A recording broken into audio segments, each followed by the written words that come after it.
Hello, everyone. Just 3 days before the Gemini new moon, which will be a wonderful new moon because it's going to be on the star pathway. What that is, you're going to learn soon because I'm going to make a video on it, of course. But just before that, we will have a karmic cage with Uranus and the nodal axis. What is a karmic cage, you might ask? Well, a karmic cage is an interesting thing because you have a planet at the bendings of the nodal axis, and that is a karmic cage. Let's take a look at the London chart. 1 second, I need my glasses, of course. And here it is on June 12th at 8:19 London time, and this is the chart. And if we look into it, this is what we are going to see. First of all, there's a Jupiter-Venus conjunction, which is now separating. Actually, by the Gemini new moon, Venus will be moving into Leo. There's now a separating trans-Pluto South Node conjunction. There's also a Saturn-Vesta Pallas Athena conjunction. Saturn Vesta is very, very tight. Pallas Athena is moving away. We are going to look at it in a detail in a minute. And here's a fourfold conjunction with Sedna, Uranus, Lilith, and Ceres, which is moving away from the other three. And of course, there is also a dark moon conjunction. Those are the focal points of the space-time moment. And this is really a fourfold karmic cage because actually even Ceres is kind of there, although it is separating now. But let's take a look first at the Saturn-Vesta conjunction, which is also linked to the Pallas Athena, although she is already moving away. What is Vesta-Saturn? In karmic astrology, any Vesta and Saturn, not just the conjunctions, but any other aspect is about oaths and promises. Those very long words when you say, I will never leave you, I will always love you, never, always, forever, things like that, and all kinds of other things that you made an oath. This conjunction occurs only every 4 years or so, so it's not a very frequent conjunction, which means that now you can actually make promises and oaths. To whom, you might ask? Well, if you're doing it for someone else, then you're going to be in big trouble. So please be sure to not make it to someone, but make it for your own self. What do I mean? For instance, from now on, I'm going to be more careful. I will get up half an hour earlier. I will go down to the gym. I will go for a walk in the park. I will try to make someone very happy just by looking after the person, something like that. Anything that will make your life nicer, shinier, brighter, more beautiful, and happier. And this is, I think, the best way to do any kind of oath when you do it for yourself. But at the same time, you have Pallas Athena there as well, which could mean that, okay, I'm making this promise in a wise way, wisdom infused way. The moon, dark moon Lilith conjunction is about accepting the curse. And of course, this is a Taurus moon, which is a very, very strong moon. The moon is exalted in Taurus. And so it means that whatever is important to your own soul, the moon, will be done, and you won't care for what others are going to say. And with the triple conjunction, actually, Sedna and Uranus are conjunct at the moment, and in this year, this is the most important karmic astrological feature, and this is the world power shift, the significator of the world power shift that you are trying to live. And actually, it's really sometimes comic, sometimes tragic to see how everyone is struggling. And I mean, people are struggling with their own lives. World leaders are struggling with each other. Nothing seems to be okay. Everything is falling apart. What was really important and sacrosanct, like even 10 years ago or 5 years ago, even 3-4 years ago, is no longer valid. No one pays attention to the other. So it's really falling apart. And now with this karmic cage, Lilith is also there, the asteroid Lilith, which is revolt against injustice, and Ceres, the nurturing principle. And at the same time, we have a Cancer rising. So this moon is actually ruling the space-time moment with dark moon Lilith, the acceptance of the curse. Quite an interesting time. So here are the nodes, which are the main protagonists of this particular space-time moment. And I'm sure you know that in Latin or in Vedic astrology, the nodal axis is very important. In traditional astrology, not so much. I don't think they really pay attention to it too much.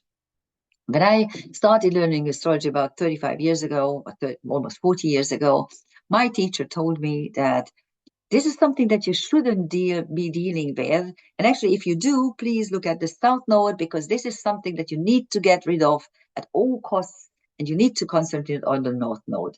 Well, easier said than done, because the south node is what you bring in from previous incarnations. This is your karmic experiences, and you utilize it whenever you are either cornered or threatened, or when you feel threatened, you use it as a weapon to actually save yourself. And this is something that you keep doing at least until you are at the midlife crisis, which is around the 45th year. And until then, you really, really use it. And you know what? You should. And I would never suggest that you should get rid of it. What I would suggest is that you understand it consciously and you incorporate its manifestations in a conscious way, so that you know what you are doing when you are being cornered. And of course, in your second half of your life, you might try to move towards your north node, which is your chosen destiny, your destiny choice. And of course, interestingly enough, these can be incorporated, because sometimes it's quite difficult. For instance, if you have a north node in Libra like me, well, it's very, very hard to move away from the Aries south node, believe me, because it is. I tried it many, many times. It's almost impossible. But there are milder, nicer things that you can actually utilize. Here are the nodes at the moment. As you can see, they are ready, almost ready to leave the Virgo Pisces axis, and then they are going to move into, actually on July 27th, they're going to move into Leo and Aquarius, and they will be staying there until March 25th, 2028. But at the moment they are still in the in Virgo and Pisces, and they started their retrograde movement on the 11th of January last year. And as I said, they will be there for a couple of more weeks. Now, what should we have done with these nodes? Well, actually, the south node in Virgo teaches you how to put things in order. Now, if you look around, you see that everything is in chaos. So we didn't really do a good job about this. we didn't manage, but you can still manage it. So you can still clear the attic or the larder. You can look at your shelves and drawers, and you can put things in order inside and outside until you have the energy to do it at your disposal, because you have to wait another 18 years before this will happen again. At the same time, with the south node in Pisces, what you should have done is what we, the people, should have learned would have been to go one level higher up and just to look down and just clear away the nonsense and the big volume hysterics of politics, of mainstream media, of really ugly and loud people who think that they have the right to intrude in our lives, and just think about something much higher, much nicer, much more universal. This should have been our task. You still have a couple of weeks before actually the energy will be lost. There is not just the mutable and multiple mutable karmic cage, but also a couple of other things are around second and fifth degree of the signs. As I said, the mutable karmic cage is really done with these fourfold conjunctions. which we just explained. And a karmic cage is interesting because it gives you the potential through the squares, through the constant pushing energy of the square, to really look into the matter. So those people who have a karmic cage are usually realizing the futility or the uselessness of the south node in certain situations, and are able to move towards their north node much earlier than those who don't have this blessing in their charts. It's not really a blessing, it's a blessing in disguise, because it's really sometimes very pushy and very disrupting. That's what it is. Squares, these squares are always very disruptive energies. There's also a harmony triangle with the fourfold conjunction, and also Neptune and Pluto. And actually, the Uranus, Neptune, Pluto harmony triangle is one of the blessed configurations of this year, because the three transcendental planets are giving us the potential to really change the world to our benefit, because Uranus means change, Neptune means transcendence, and Pluto means transformation. And this is what you can do now. There's also a mutable air engine with the fourfold conjunction, Pluto and the South Node trans Pluto. And engines are very, very powerful tools, because they push you towards some kind of achievement, because they combine the square, the trine, and the quincunx. The square gives you the energy, the quincunx gives you the karmic intent, and the trine gives you the harmony and the blessing. So it's really a very potent configuration. And there's also a finger of fate with Pluto, Neptune, and the nodal axis added. And actually, it's trans Pluto that is closing the finger of fate. So it's not going to turn into a boomerang, because the semi-sextile is too wide. It only has 1.5 degrees max, 1.5 degree orb. There are quite a few transcendental celestial objects. Okay, they are again color coded as usual. The magenta ones are the dwellers of the asteroid belt. They are the asteroids. They describe the personal karmic levels. The blue ones are anything trans-Neptunian, TNOs, SDOs, centaurs, ETNOs, which are all called centaurs in karmic astrology, and they describe our karmic wounds and the potential healing, as well as the special traits and also phobias.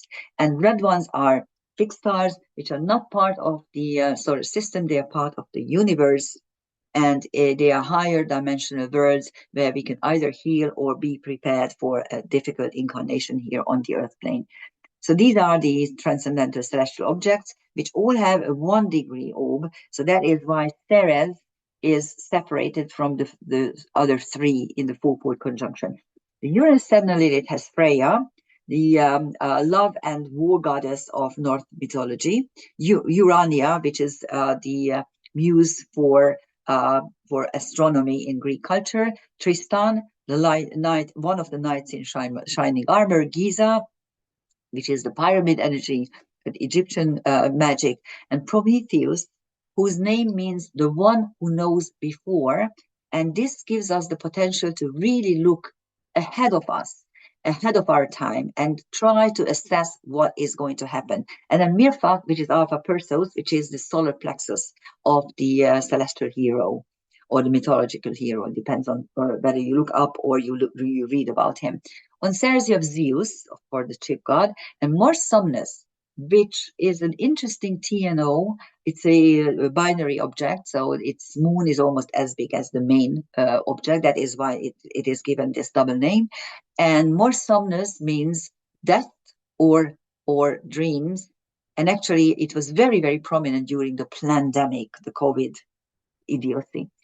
Hopefully, it's not going to happen. Although they are trying, really, if you look around, there's this epidemic and that's epidemic, and all kinds of viruses all of a sudden, and it's really they are trying to give us the scare, the fear. Okay, there will be plenty of things to be scared of. Believe me, in the next couple of years, we don't really need another aggravation. Anyhow, on Neptune we have Rhea, who is Zeus's mother, Niobe, who is another mother energy, but she's a mortal woman who loses all her children because they are being killed by Artemis and Apollo, because she is boasting that she is much better than Leto, the mother of Artemis and Apollo, because she delivered 14 children, and they kill all of them, and Niobe is turned into a rock by grief.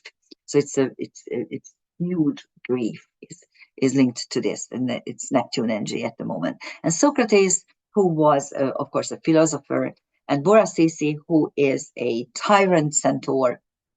On Pluto, you have Merlin, the magician, and Oculus, which is P Capricorn, the eye of the celestial Capricorn. All the eyes and all the nebulae are linked to insight and clairvoyance. On Chiron, you have virtus, which is virtue in Latin, and Antigone, another virtue energy. And actually, she's a hubris asteroid, but in the other way around. So it's a reverse hubris, because what Antigone does is she puts divine order and law before man-made order and law.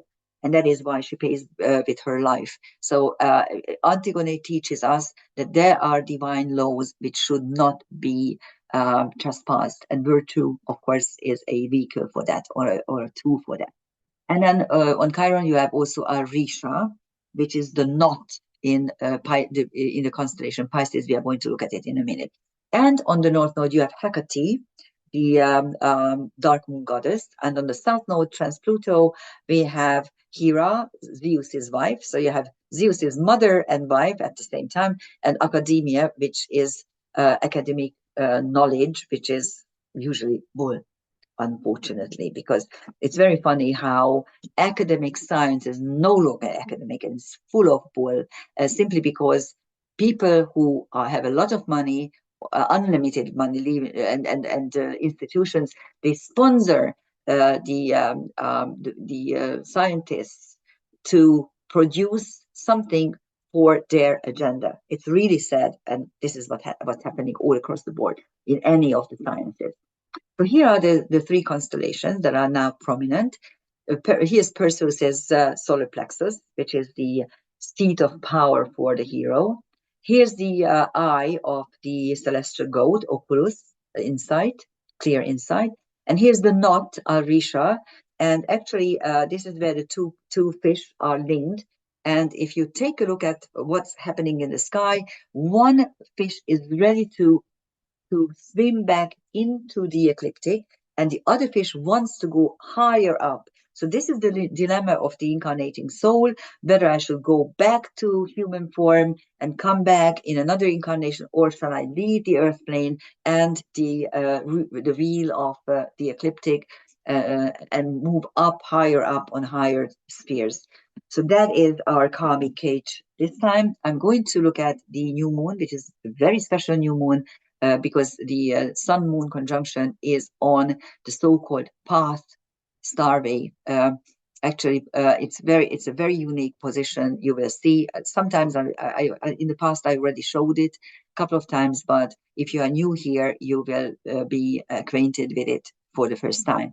Anyhow, thank you for listening. Please comment my work, like and comment it. This is how you can support me. And thank you. And have a wonderful karmic cage moment where you can really change your life, or either the past or the future, whatever is it to your liking. Thank you. Bye-bye.